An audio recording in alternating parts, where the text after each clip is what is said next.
Welcome to the Agency Accelerator, the podcast for small to mid-sized marketing agencies, helping them grow in a profitable, sustainable and enjoyable way. In this week's episode, we're discussing the all too common challenge that so many agencies face, that of being stuck and lurching from feast to famine in the feast to famine cycle. Now, when you are in a place of famine, it becomes super stressful and it's not a great place to be. So in today's episode, I want to share with you 5 strategies to help you avoid it. But first, I want to explain exactly what I mean by feast or famine. So let's get started. I'm Costa, and this is the Agency Accelerator podcast. As someone who has stood in your shoes, having started, grown and sold my own agency, I know just how it feels in the ups and downs of agency life. So this podcast aims to ease your journey just a little by sharing mine and my guests' experiences and advice as you navigate your way to growing a profitable, sustainable and enjoyable business.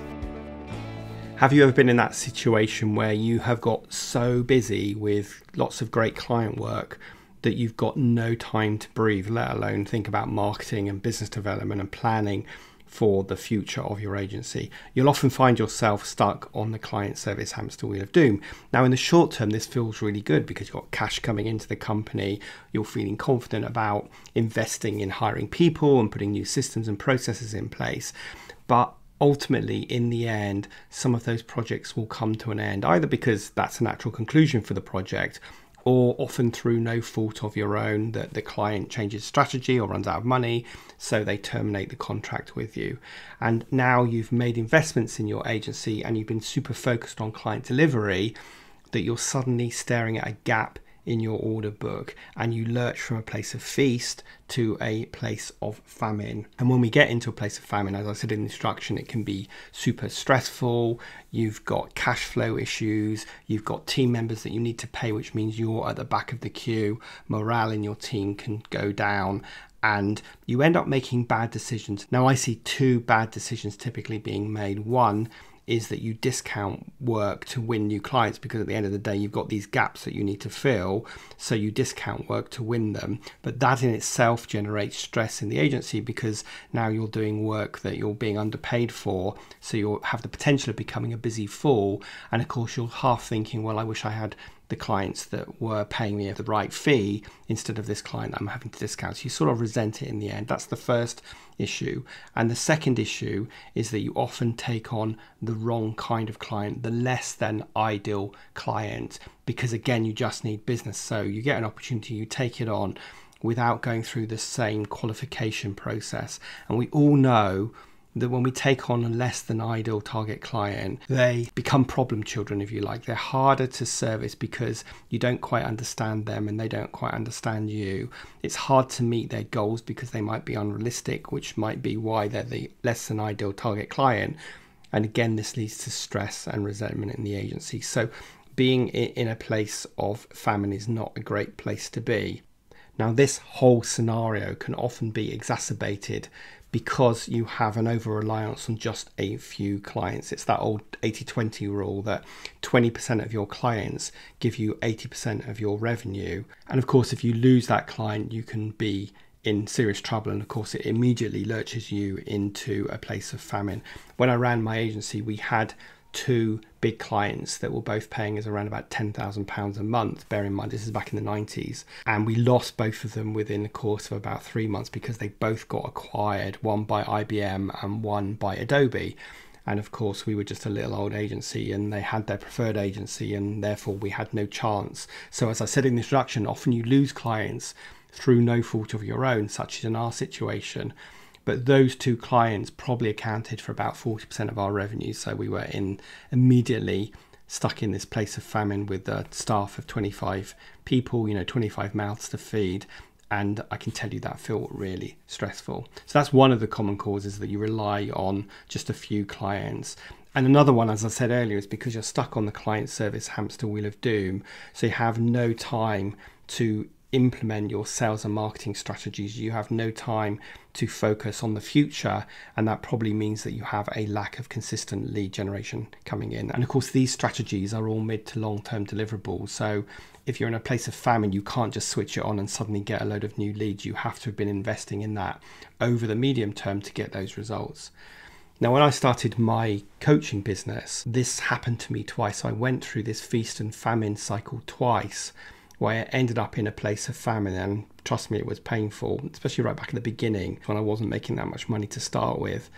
And of course, it sows doubts in your head. Can I do this? Should I go and get a job? And in the end, I just had a good chat with myself and said, Rob, why are you letting this happen? You know what you need to do. And I set about making sure that it never happened again, which is what I want to share with you in my 5 strategies. So trust me, this has happened to me, and 2 times was 2 times too many. So I really want to help ensure that it never happens to you. And if it has happened to you, I want to ensure that it never happens to you again. So let's jump into strategy number 1. And this is an overarching strategy for your whole business, which is making sure that you have a really strong foundation. So you have all of the systems and processes and the pieces in place to ensure that you don't jump into feast or famine. And I think it all starts by having a clear plan and also having a clear niche for your agency, because when you have a clear niche, you can identify who your ideal target customer is, and when you understand them, you understand the pains and challenges that they have. You also know where they hang out, so you can build marketing and sales campaigns around those ideal target customers. Now, when you've got a clear value proposition, you want to make sure you're articulating it across all of your various platforms, including your website, your LinkedIn profile, other social media, and anywhere else where your ideal target customer might find you. You'll be amazed at the number of people who tell me they have a clear niche and a clear value proposition. They show up more as a generalist than the niched business that they believe they are. Now, I'm not going to jump into too much detail on this episode because I've spoken about niching before, and I will put links to relevant episodes and also a free guide on niching. But that's part of having a strong foundation, as is having a plan for your business. And again, I've spoken about that before. So you want to make sure that you can clearly articulate who you are and who you serve and why they should pick you. And you also want to have a clear plan that shows you when you will make investments in your agency, such as when you will hire additional staff and when you will make other investments, such as in sales and marketing and systems and processes. Okay, so that's strategy number 1, which is really building a solid foundation, understanding who you are, communicating that clearly to your target market, and having a clear plan that shows when you're going to make various investments. The second thing is sort of around mitigating your risk by building a diverse client portfolio. As I shared when I ran my agency, we over-relied on 2 big clients and then we lost them in quick succession. So you want to make sure that you have a range of clients and that you are not just relying on 1 or 2 clients to generate 80% of your revenue. So make sure that you're super clear about your ideal target customer, and that will include the size and the kind of thing they buy from you, and then work really hard to have multiple clients that fit in that box so that you are winning multiple projects rather than 1 or 2 very large ones.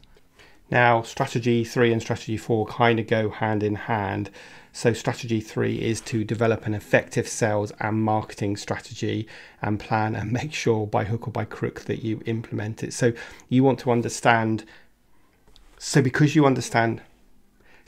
you have a clear niche and therefore you define exactly who your ideal target customer is, you'll be able to create really compelling content that hits home and resonates with your audience. You want them to be thinking, blimey, he's reading my mind or she's reading my mind with your marketing. So that's something to think about in terms of planning. But then you want to think about your sales funnel. So at the top of the funnel, you've got new cold leads. These are people that are just discovering your business and they fit your ideal target customer profile, and how you are going to nurture them through the sales funnel so they drop out the bottom as customers. So think about the various lead generation strategies, what content marketing you need to put in place, social media, SEO, and of course email marketing. And if you're going to do any paid work, it might be PPC.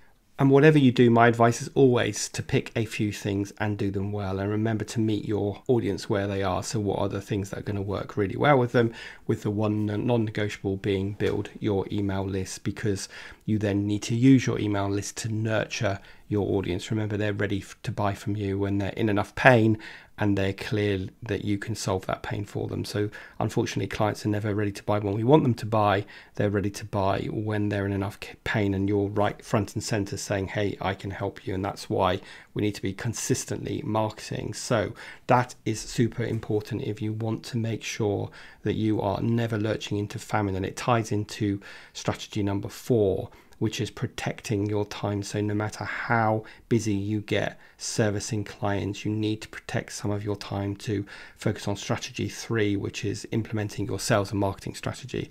The way I look at it is I often say to clients, do you work 10 o'clock at night or do you work at weekends? And hopefully the answer is no.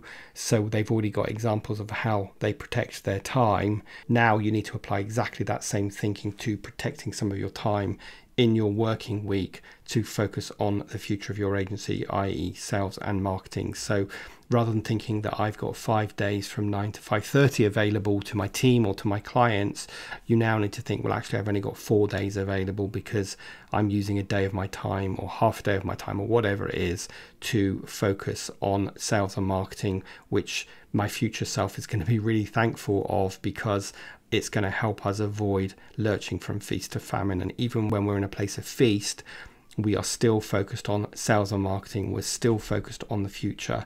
And as I often say to myself, your future self will thank you, because you won't be in that awful place of famine where you're having to make those bad decisions. So make sure you're protecting your time and changing your mindset around how much time is available, and also changing your mindset around what is important. Of course, clients and team come high up the agenda or the priority list, but so does working on the future of your agency. So that is number 3, which is develop an effective sales and marketing strategy. And number 4, which is protect your time no matter how busy you get in client service mode. And the final thing I want to say is strategy number 5, which is focus on client retention and growth, because you might have a great sales and marketing strategy which is generating leads and they're turning into clients, but you also don't want to have a revolving door of those clients going in one door and then exiting out the exit after 6 months. So you want to really focus on building really strong client partnership relationships, and also looking at how you can grow those existing clients to get additional revenue, which will again protect you from feast or famine, rather than just totally focused on sales and marketing. So we kind of got these 3 strains here. We've got client service, so doing a great job for your current clients, making sure that they really know, like, and trust you, and that you provide a great level of service commensurate with the fee that they're paying. But you also want to focus on the future of those clients. So how do I retain and grow them and get additional revenue? And you also want to focus on bringing new clients into your world as well. So we've, running an agency, we have to be great jugglers, which I've spoken about many times before. And that juggling skill definitely comes in place when we're talking about avoiding feast or famine. So those are the 5 strategies that I wanted to share in this episode. So number 1 is all about building a really strong foundation, having really good clarity on who you are, who you serve, and then having a vision that shows when you're going to make various decisions. Strategy 2 is mitigating risk by putting all your eggs in one basket, by building a diverse client portfolio so that you are not falling foul of having 20% of your clients delivering 80% of the revenue, which will definitely lurch you into feast or famine. Strategy 3 was all about building an effective sales and marketing plan so that you are constantly bringing new leads into your world and nurturing them until they become customers. And in order to do that, we have to implement strategy 4, which is protecting some of your time no matter how busy you get with client delivery. And then number 5 is focus on retaining those clients and getting additional revenue from them so that we are protecting them and we're not having a revolving door. So I hope that helps. That's just 5 quick snapshots of how you can break the feast or famine cycle and instead create sustainable growth in your agency. Now, I want to do a plug here for my Agency Accelerator live workshops, which run on a Wednesday morning every 2 weeks at 9 o'clock in the morning, because the next session we have is digging into avoiding feast or famine in a lot more detail than I have given you in this podcast episode. So I'll put a link in the show notes to register. It's free to attend. They're all value, no sales sessions, and I want to provide value. And in the series of workshops, we're tackling the 13 big challenges that I see most agencies having, and avoiding feast or famine is one of those 13 challenges. So I really hope you can join us for the 45-minute session, which is about 25 minutes of me providing training and value, and then 20 minutes of Q&A. And as I say, they happen every 2 weeks, and the next one is happening next week if you're listening to this when it's just been released. And we are focusing on avoiding feast or famine. So hope you found that useful. Please do share it with your colleagues. Please do make sure you've hit the subscribe button, and please consider leaving a review on Apple Podcasts. I've even put a link with a little video on how to do that, because that helps the algorithm share this episode to more people just like you, which, as you know, means I can help more people just like you. But other than that, hope you have a great week. If you're in a place of famine, do reach out to me and let's have a chat. But hopefully you can implement the strategies that I've outlined, and that will help you take steps to avoiding that. But other than that, have a great rest of your week, and I will see you next Thursday for the next episode of the Agency Accelerator podcast.